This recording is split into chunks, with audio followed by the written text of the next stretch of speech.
Welcome to the fifth video in our study of the Gospel of Mark. We're studying the text of the Gospel of Mark, trying to make certain we have a good grasp of what's included in the text, trying to explore themes and words and constructions.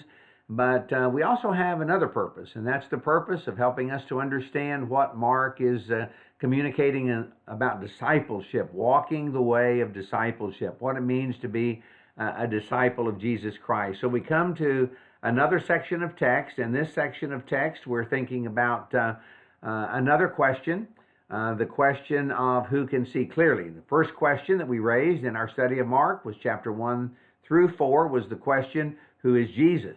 The second question, who is willing to be a follower of Jesus, beginning in chapter 5 through chapter 8, verse 21. So now we come to a third question, and that is the question, can you see? Can I see? Disciples can see clearly. And so we study together these texts to try to grasp something of what is being communicated about the nature of discipleship. I'd like to begin with a really quick look at the content of this section. There are just one narrative after another.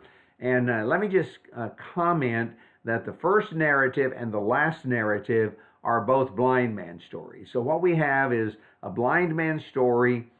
Jesus heals a blind man, and then as he comes to Jerusalem, as he nears Jerusalem at the end of chapter 10, we have the story of Bartimaeus, another blind man who is also healed. In between those stories are 10 accounts of people, and the question in each case is the question, who can see? Now, the blind man could not see physically, but is healed. And I might suggest that he could also see spiritually even before he was healed, because he knew who Jesus was enough that he would depend upon him. As we come to the confrontation with Peter, which immediately follows the confession of Peter, at first it might appear that Peter understands because he makes the confession.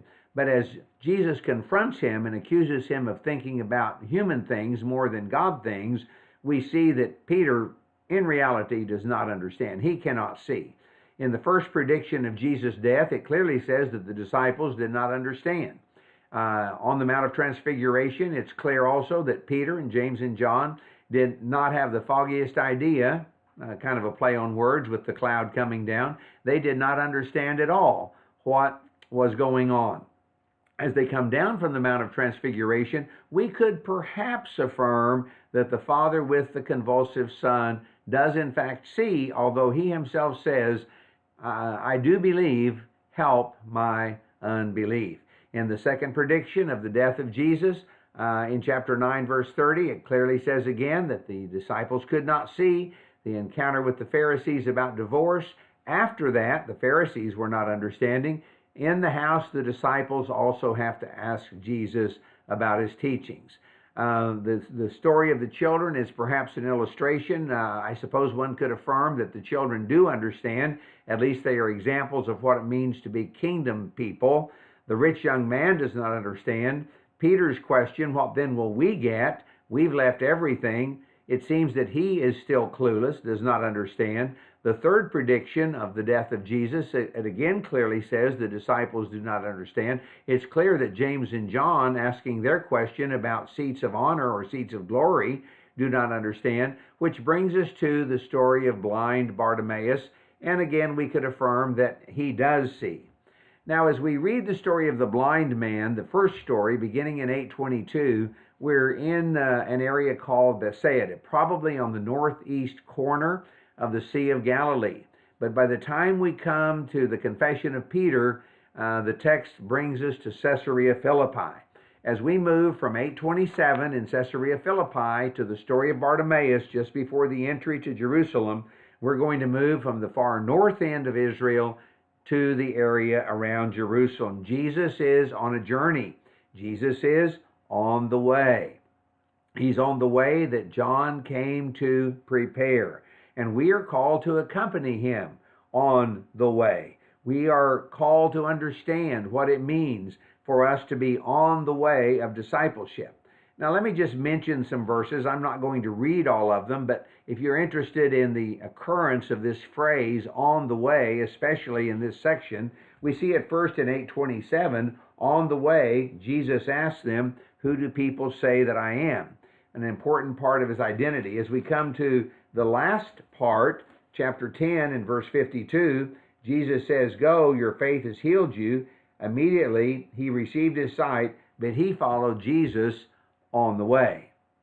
Along the way, we could point to some other verses, such as 9:33 or 9:34 or 10:17 or 10:32. And each of these is reminding us that Jesus is on the way to fulfill God's purpose for him. That is the essence of discipleship, that we fulfill God's purpose for us in this world. Mark is also reminding us of Old Testament prophecy, an essential part of Jesus' identity, an essential part of Jesus' mission, and a part of our challenge to understand who we are and to understand the mission that God has given us in this world. So here's where we're going. Here's kind of, again, the text with two blind man stories, two healing stories, framing the section, and the question that goes throughout the section as a thread running through these 2.5 chapters.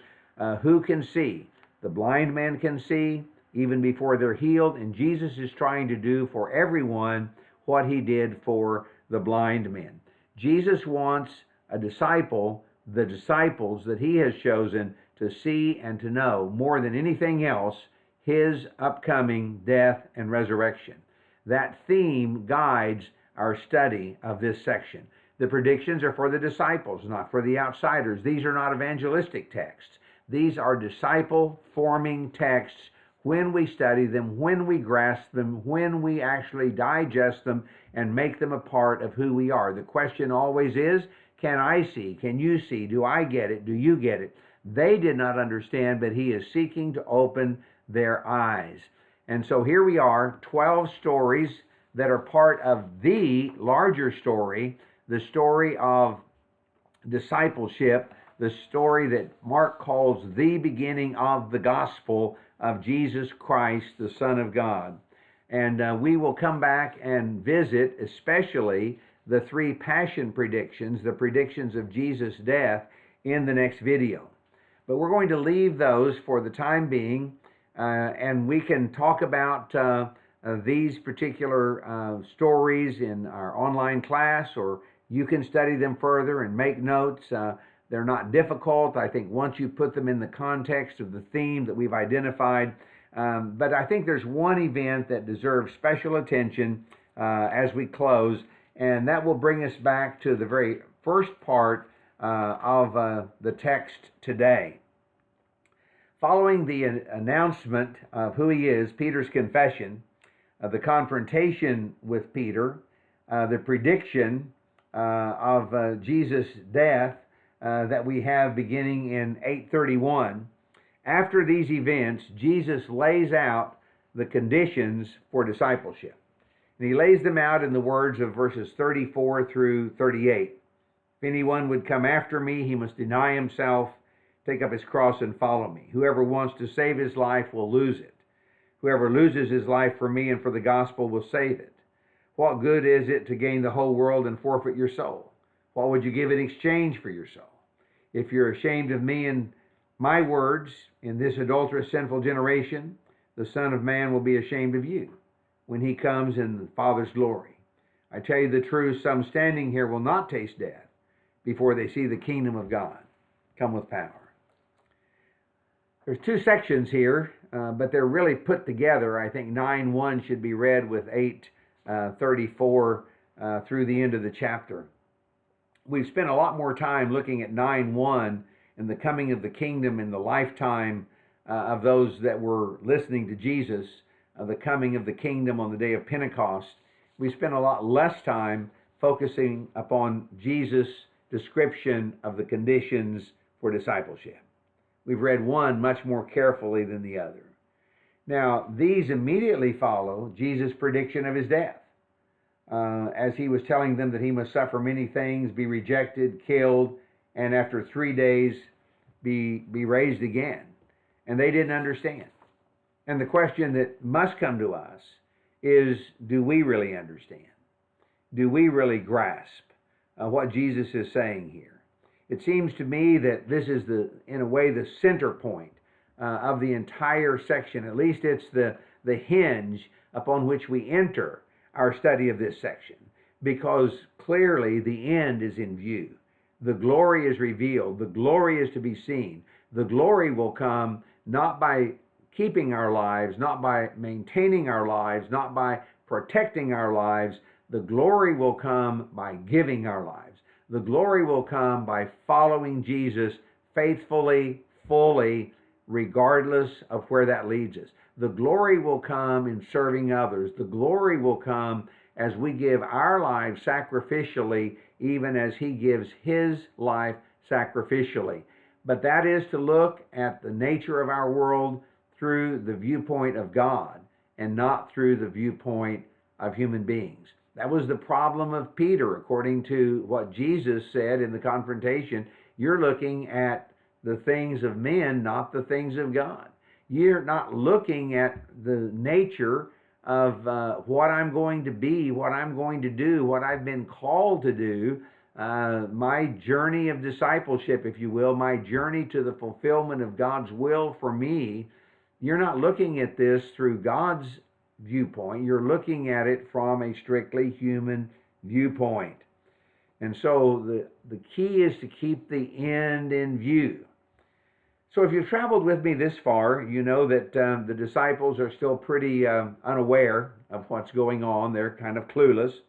Kind of a disturbing insight if you think about it, because we must be continually asking ourselves, regardless of how much those around us may respect our version of discipleship, do we really get it? Have we really caught the true nature of discipleship? Are we really ready to follow Jesus, even to investing our lives that we might find true life?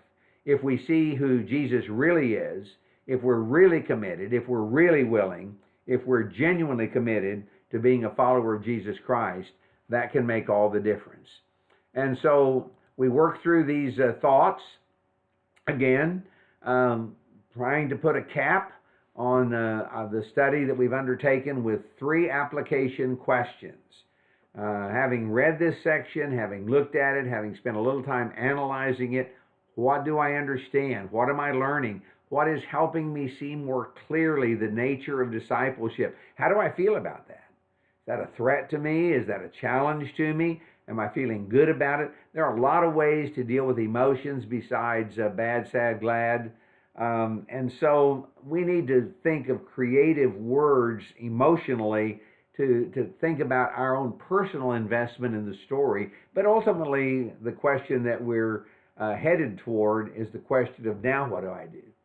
What does it mean for me today if I'm committed to being a disciple of Jesus Christ? If I want to be an authentic, faithful follower of Jesus Christ, what is he calling me to do? What is he calling me to be? That's our point in our study of the Gospel of Mark. Really looking forward to taking I guess I could call it a little bit of a break, because we're not going to be moving forward.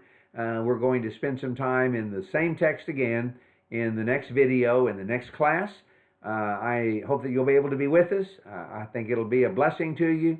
I think it will focus further what it means for those of us who are part of the inside circle, as those disciples were. What should we know, and how can we learn, and how can we grow, and how can we follow Jesus more faithfully?